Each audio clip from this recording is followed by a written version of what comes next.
नमस्कार दोस्तों, मेरे चैनल पर आपका स्वागत है। मैं हूं अक्षय कुमार। चलिए शुरू करते हैं आज का टॉपिक। जो आज का टॉपिक है वो NRA के बारे में है, यानी कि नेशनल रिक्रूटमेंट एजेंसी। आप इसके बारे में इससे पहले पढ़ भी चुके होंगे। मैं थोड़ा सा लेट हो गया हूं, पर कोई बात नहीं, मुझे थोड़ा टाइम नहीं मिला था, पर कोई बात नहीं, लेक्चर्स आपको सारे मिलते रहेंगे। एक्चुअल में प्रधानमंत्री नरेंद्र मोदी की अध्यक्षता में जो केंद्रीय मंत्रिमंडल है उसने NRA के साथ मिलकर के एक निर्णय लिया है कि अब हम क्या करेंगे, भारत में सभी भारतीयों के लिए एक कॉमन परीक्षा का आयोजन करेंगे, यानी कि CET का आयोजन करेंगे, जिसको इन्होंने नाम दिया है कॉमन एलिजिबिलिटी टेस्ट। उसको नाम क्या दिया है, कॉमन एलिजिबिलिटी टेस्ट। अब ये परीक्षा होगी सिर्फ और सिर्फ एग्जाम्पल रूप में, जैसे अगर आप बैंक का फॉर्म भरते हैं, IBPS का भरते हैं, RRB का भरते हैं, SBI का भरते हैं, तो इसमें आपको पहले प्री देना होता है, फिर मेंस देना होता है। तो अब आपको प्री नहीं देना होगा, एक्चुअल में कॉमन एलिजिबिलिटी टेस्ट देना होगा, और उसके बाद आप किसी भी परीक्षा, हालांकि किसी भी परीक्षा नहीं, अभी सिर्फ 3 परीक्षा है, मैं आगे आपको बताऊंगा उसके बारे में। अभी सिर्फ 3 परीक्षाओं के बारे में इन्होंने कहा गया है। तो अब आपको प्री नहीं देना होगा, एक बार आपने प्री दे दिया तो उसके बाद आपको मेंस देना है। प्री उस साल में नहीं देना, यानी कि आपको वो टेंशन खत्म कि हर के लिए प्री देना पड़ेगा। तो यही चीज़ अब इन्होंने ख़त्म कर दी है, ठीक है। तो इस एजेंसी ने कॉमन परीक्षा का आयोजन करने का निर्णय ले लिया है, और ये आंकड़े बताते हैं कि 2 से 3 करोड़ उम्मीदवार हर बार 1.5 लाख के आसपास भर्तियाँ निकलती हैं भारत सरकार में, पर उसको कंपटीशन के लिए, मतलब उसको बीट करने के लिए 2 से 3 करोड़ लोग फॉर्म भरते हैं। तो इससे उनका बहुत सारा समय और पैसा दोनों जाता है, ठीक है, और उनका कहीं ना कहीं फोकस भी नहीं हो पाता। तो मैं आज इसके बारे में पॉजिटिव पॉइंट भी बता दूंगा और नेगेटिव पॉइंट भी बता दूंगा कि क्या क्या नुकसान है और क्या क्या फ़ायदे हैं। चलिए पहले आप पूरा पढ़ लेते हैं। तो राष्ट्रीय भर्ती एजेंसी माध्यम कॉमन पत्रिका एक परीक्षा यानी कॉमन एलिजिबिलिटी टेस्ट का आयोजन करेगी। इसका स्कोर कार्ड परीक्षा के आवेदन कर सकेंगे। तो इसका जो भी स्कोर कार्ड मिलेगा उसके बाद आप आवेदन कर सकेंगे, ठीक है, किसी भी, जैसे मान लो मेरा स्कोर कार्ड CET में आ गया, 100 में से 80 या 75 आ गया, ठीक है, उसके बाद हम किसी भी परीक्षा में दे सकते हैं। यानी किसी भी परीक्षा, मतलब अभी 3 रखे गए हैं, SSC, बैंक और रेलवे, इन तीनों को रखा गया है। मैं आगे चल के बताऊँगा। और इसमें जो भी है ये अभी सिर्फ गैर तकनीकी के लिए रखा गया है, यानी कि टेक्नोलॉजी के लिए नहीं रखा गया है। सिर्फ ऐसे जो टेक्नोलॉजी के क्षेत्र नहीं है उनके लिए ही करा गया है। तो हाल ही में कॉमन एलिजिबिलिटी टेस्ट जो है गैर तकनीकी पदों के लिए ही आयोजित किया गया है, जिसमें SSC स्टाफ सिलेक्शन कमीशन की बात करते हैं, रेलवे और IBPS को रखा गया है, इसी को ही शामिल किया गया है। आगे देखते हैं क्या है इसके बारे में। इस परीक्षा में 3 स्तर में आयोजित किए जाएंगे। देखिए CET का टेस्ट ऐसा नहीं होगा कि सिर्फ एक होगा, ऐसे फिर क्या होगा, वो बच्चे जो 10th पास करते हैं, वो बच्चे जो 12th पास करते हैं, वो बच्चे जो ग्रेजुएशन में है, तो सीधी बात ग्रेजुएशन वाले के पास ज़्यादा दिमाग होगा, ज़्यादा प्रोबेबिलिटी होगी कि हाँ वो काम कर सके उस चीज़ को। तो इसीलिए इन्होंने CET का भी एग्ज़ाम को 3 सेक्टर में डिवाइड किया है। सबसे पहले ग्रेजुएशन वालों के लिए वो CET का एग्ज़ाम अलग होगा, 12 पास वालों के लिए, यानी कि जो उच्चतर माध्यमिक होते हैं 12 पास वाले, उनके लिए अलग होगा, और मैट्रिक यानी कि जो 10वीं पास वाले होंगे उनके लिए वो अलग होगा। चलिए देखते हैं इस परीक्षा से होने वाले लाभ। अब इससे फ़ायदे क्या हो सकते हैं ये देखें। देखिए प्रत्येक जिला में एक परीक्षा केंद्र होगा, ठीक है। अभी तक क्या होता था कि एक जिला में कहीं एक सेंटर चला जाता था, अब दूर दूर से व्यक्ति आते थे। जैसे एग्जाम्पल में किसी का सेंटर कानपुर पड़ गया, अब वो दिल्ली में रहता है, अब दिल्ली से उसे कानपुर आना पड़ेगा CET मतलब एग्ज़ाम देने कोई पहले। पर अब क्या होगा, दिल्ली में ही एक सेंटर होगा और उसी में ही उसका पड़ जाएगा, तो CET की परीक्षा वो वहीं दे पाएगा, उसको कानपुर आने की ज़रूरत नहीं पड़ेगी, ठीक है। यानी कि अगर रेलवे की बात करें, जो ज़्यादातर IBPS या बैंक के फॉर्म में नहीं होता है, बैंक के फॉर्म में आपको मिल जाते हैं उतनी ही जगह पर अगर मैं बात करूँ कि रेलवे की, तो वो काफ़ी दूर दूर उसके सेंटर्स चले जाते हैं।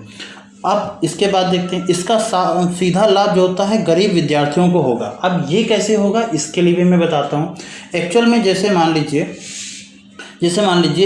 SBI का फॉर्म आया, इसका PO आ गया, इसका क्लर्क भी आ गया, ठीक है। फिर IBPS का, मैं सिर्फ अभी IBPS 2 का फॉर्म लेके चल रहा हूँ, SSC की बात अभी मैं नहीं कर रहा हूँ। इसका भी PO आ गया, इसका भी क्लर्क आ गया। अब मैंने इसके लिए भी मान लो अगर मैं 800 रुपये देता हूँ, एग्जाम्पल मोटा मैं 800 रुपये इसके भी देता हूँ, 800 रुपये इसके भी देता हूँ, 800 रुपये इसके भी देता हूँ और 800 रुपये इसके भी देता हूँ। तो कुल मिलाकर के मैंने सिर्फ 2 फॉर्म के 4 सेक्शन जो भरे हैं, यानी कि 4 फॉर्म भरे हैं, वो 24 832 3,200 रुपये सिर्फ मैंने इसके दे दिए, 3,200 रुपये फॉर्म दे दिए। पर जो अब CET का एग्ज़ाम होगा उसमें आपको सिर्फ CET की फ़ीस देनी पड़ेगी। CET की जो भी फ़ीस होगी 500, 1000, 2000 के आसपास जो भी होगी वो आपको यहाँ पर देनी पड़ेगी। अगर वो आपने दे दिया तो आपको ये सारे फॉर्म की फिर फीस नहीं देनी पड़ेगी। इनफैक्ट इसके अलावा जो भी IBPS में जैसे RRB ये होता है, रूरल रिक्रूटमेंट बोर्ड RRB का भी निकलता है, ठीक है। ये रेलवे रिक्रूटमेंट नहीं, ये रूरल रिक्रूटमेंट जो ग्रामीण बैंक का होता है उसके लिए निकलता है। LIC की भी भर्तियाँ निकल जाती हैं अगर इनको भी इंक्लूड कर दिया गया तो भी। यानी कि आप एक बार पैसा देंगे उसके बाद एक बार एग्ज़ाम निकाल लेंगे तो इसके बाद आपको कुछ भी पैसा देने की जरूरत नहीं है कि सीधा मेंस का ही एग्ज़ाम आप देंगे। और भी देख लीजिए इसमें क्या क्या हो सकता है। देखिए वर्तमान में उनको कई एजेंसियों द्वारा आयोजित किया जा रहा है, अलग अलग उपस्थित करना पड़ता है। इसके खर्च बहुत ज़्यादा कमी आने की संभावना भी है, ठीक है। तो इससे कमी तो आएगी, ये बात तो बिल्कुल पक्का है। एकल परीक्षा द्वारा वित्तीय बोझ भी कम होगा, सीधी सी बात है। वित्तीय बोझ जो है फाइनेंस का जो बोझ होता है वो भी क्या हो जाएगा, कम हो जाएगा। और भी इससे कई अन्य बातों के बारे में बाद में बात करेंगे। और एक चीज़ मैं बता देता हूँ आपको कि जैसे एग्जाम्पल, जैसे इसमें और क्या होगा, जैसे एग्जाम्पल मैंने SBI का फॉर्म भरा, ठीक है, और मैंने IBPS का भी फॉर्म भर दिया।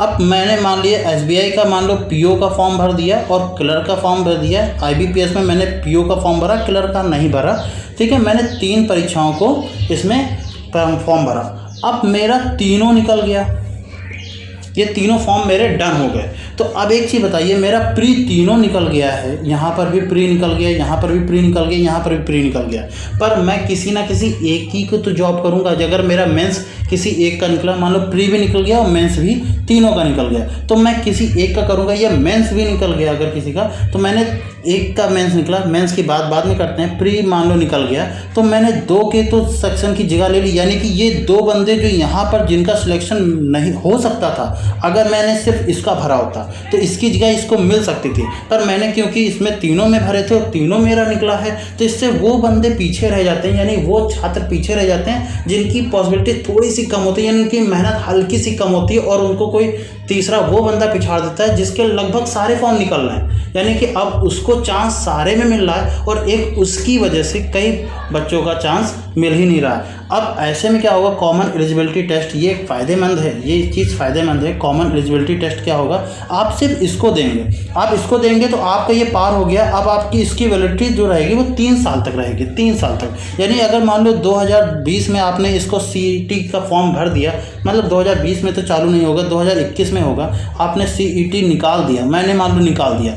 अब मैं 2022 और 2023 तक कोई भी CET का फॉर्म नहीं भरूंगा, यानी कि मेरा प्री लेवल नहीं होगा, प्री का एग्ज़ाम नहीं होगा। अब मेरा नहीं होगा, इसका मतलब जो नए बच्चे आएंगे उनका हो जाएगा। क्योंकि मैं अगर ये ना होता तो मैं अगले साल भी कहीं ना कहीं देता, मेरा मान लो प्री निकलता, मेंस ना निकलता, फिर अगले साल भरता, फिर अगले साल मैं सबके प्री क्लियर कर देता, तो कहीं ना कहीं उन बच्चों का तो लॉस हो रहा है जो बाद में फॉर्म भर रहे हैं या जो बाद में आ रहे हैं। तो इसमें इन बच्चों को चांस अगले साल मिल जाएगा, क्योंकि अब ये ऐसे कैंडिडेट होंगे जो पहले एग्ज़ाम निकाल चुके होंगे। अब इनका फोकस सिर्फ मेंस में होगा। और एक और चीज़ है फोकस, अभी क्या होता है, एक और चीज़ मैं बता देता हूँ। अभी क्या होता है, अगर आपने जैसे प्री निकाला है, ठीक है, अब आप मेंस की तैयारी कर रहे हैं, मान लो आपका SBI का प्री निकल गया, SBI PO का प्री निकल गया, पर इसके बाद तुरंत IBPS, आपका गारंटी है कि आपका प्री निकल गया तो मेंस भी निकल जाएगा? गारंटी नहीं है। इसलिए IBPS का प्री आ गया तो आप IBPS मतलब SBI का मेंस की भी तैयारी कर रहे हो और IBPS प्री की भी तैयारी कर रहे हो। आप फोकस कहाँ हो, यहाँ पर फोकस कहाँ गया आपका?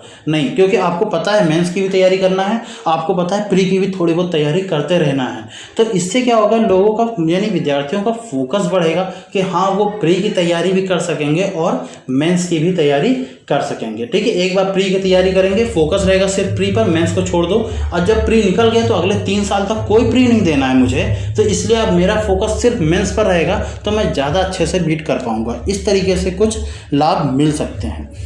अब इसके बाद अन्य बातें ऊपर देख लेते हैं। जो कॉमन एलिजिबिलिटी टेस्ट हो गया, ठीक है, उसमें परीक्षा द्वारा प्रयास किए गए संख्या पर कोई भी प्रतिबंध नहीं लगाया गया है, यानी कि इसमें ये रिस्ट्रिक्शन नहीं लगाया गया है कि आप 2 बार दे सकते हैं, 10 बार दे सकते हैं, 5 बार दे सकते हैं। अमूमन जो IAS की परीक्षा में होगा वो ऐसा यहाँ पर नहीं है, आप कितनी बार दे सकते हैं। बट हाँ, 1 साल में आपको 2 बार ही चांस मिलेगा, पहला चांस और दूसरा चांस। अब वो कैसे कराती है देखते हैं, ठीक है। और इसका परिणाम जो स्कोर कार्ड होगा, वो स्कोर का परिणाम होगा, वो परीक्षा तारीख जिस तारीख से चालू होगा उस तारीख से 3 साल तक की वैलिडिटी होगी उसमें, यानी 3 साल बाद आपको फिर CET देना है। अगर 3 साल तक कोई मेंस नहीं निकला तो, अगर मेन निकल गया या SSC दे रहे हैं तो ट्रायल 2 ट्रायल 3 निकल गया, या कोई भी रेलवे दे रहे हैं तो रेलवे का भी मेन निकल गया, मेंस वाला, तो भी आपका चीज़ बच जाएगी, ठीक है। इसके अलावा इसके बाद बात करते हैं आगे कि इसको 22 भाषाओं, देखो 22 भाषाओं नहीं, एक्चुअली में 12 भाषाओं में भी मान्यता प्राप्त करी गई है कि अर्जित कर सकता है ये 12 भाषाओं में। और ये भाषाओं की अनुसूची किससे ली गई है? संविधान की 8वीं अनुसूची से लिया गया है, ठीक है। तो ये कुछ रहा, इसके बाद कुछ भी नहीं है, तो थैंक यू फॉर दिस। पर ये कुछ रहा जो CET हमें फ़ायदा भी दे सकती है और CET हमें अब नुकसान क्या देती है ये भी देखते हैं। अब CET नुकसान ये देती है कि भाई अगर किसी का दोनों में नहीं निकलता है, मान लो अगर आपका CET नहीं निकला, ये नुकसान है। CET अगर नहीं निकला तो बहुत बड़ा नुकसान है, क्योंकि आप सिर्फ अभी तक जो आपको चांस, उन बच्चों को जो चांस जिनका IBPS, जैसे एग्जांपल मैं देता हूँ, मान लो सबसे पहले SBI आता है, SBI का PO और क्लर्क आता है, फिर इसके बाद ये रूरल रिक्रूटमेंट बोर्ड वाला आ जाता है, इसका PO और क्लर्क आ जाता है। उसके बाद IBPS की बात कर लेते हैं। IBPS मैं सिर्फ बैंक की बात कर रहा हूँ, अभी SSC की बात नहीं कर रहा हूँ, ठीक है। SSC का भी आ जाता है, SSC 10+2 आ जाता है, SSC CGL आ जाता है, SSC वेरियस पोस्ट भी आ जाता है, ठीक है। तो मैं इन 3 की बात कर रहा हूँ, ये 2 यानी कि ये 6, ये 3। अभी तक आपको जो चांस मिलते थे वो 9 मिलते थे।